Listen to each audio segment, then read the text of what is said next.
काल दुपारी 2:30 ते पावणे 3च्या दरम्यान जो प्रचंड वादळी वाऱ्यासह जो पाऊस आला, त्या पावसाबरोबर चांगल्या मोठ्या प्रमाणात गारा पडल्या आणि त्या गारा पडल्यामुळं जवळपास हार्वेस्टिंगला आलेले किंवा अजून 10-12 दिवसात तयार होण्याजोगे काही प्लॉट शिल्लक राहिलेले, एक्सपोर्टचे प्लॉट असतील, लोकल असतील, अशा सर्व द्राक्ष बागांचं खूप मोठ्या प्रमाणात नुकसान झालेलं आहे.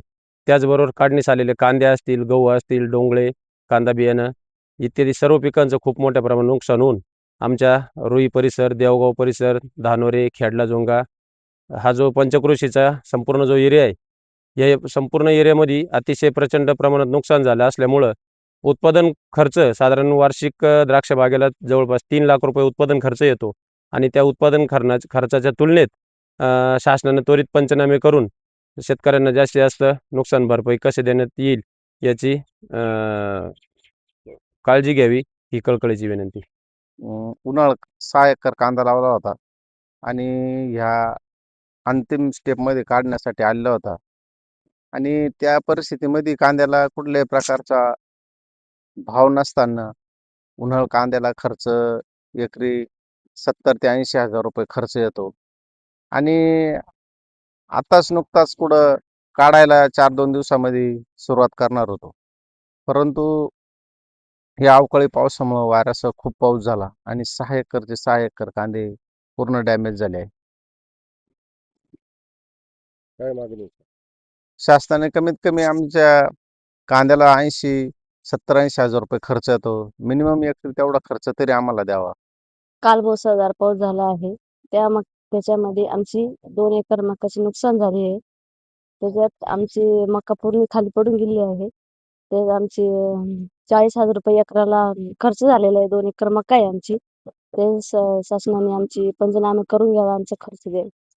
नाशिकच्या निफाड तालुक्यातील रुई असेल, खेडला जुंगी असेल, त्याच्यानंतर कोळगावे, कानडते, धानोरे ह्या परिसरामध्ये जे तर काल दुपारी 3 वाजेच्या दरम्यान वादळी वाऱ्यासह अवकाळी पाऊस झाला आणि गारपीट झाली. या गारपिटीचा फटका जो आहे तर तो काढणीला आलेल्या द्राक्षे असेल, कांदे असेल, गहू असेल, मका असेल, डाळिंब असेल ह्या पिकांना बसलेला आहेत.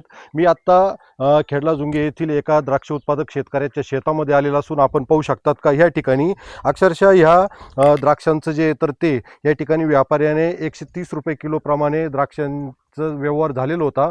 मात्र या ठिकाणी जर आपण बघितलं तर हातातोंडाशी आलेला घास जो आहे तर तो अवकाळी पाऊस आणि गारपिटीने हिरवल्या गेलेला आहे. अक्षरशः द्राक्षाचे घडं जे तर ते ह्या ठिकाणी आपल्याला गारपिटीच्या माऱ्यामुळे फुटल्याचे दिसत आहेत. त्याच्यामुळे कुठंतरी द्राक्ष उत्पादक शेतकऱ्याचं जे तर ते मोठं नुकसान झालेलं आहे.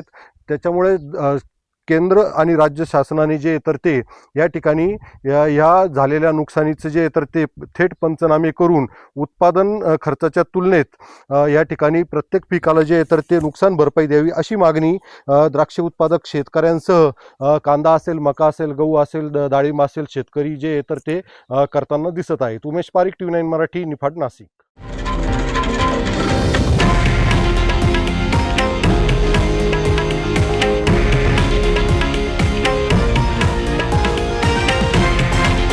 हे आहे देशातील नंबर 1 न्यूज नेटवर्क आणि आपण पाहत आहात TV9 मराठी, एकमेव.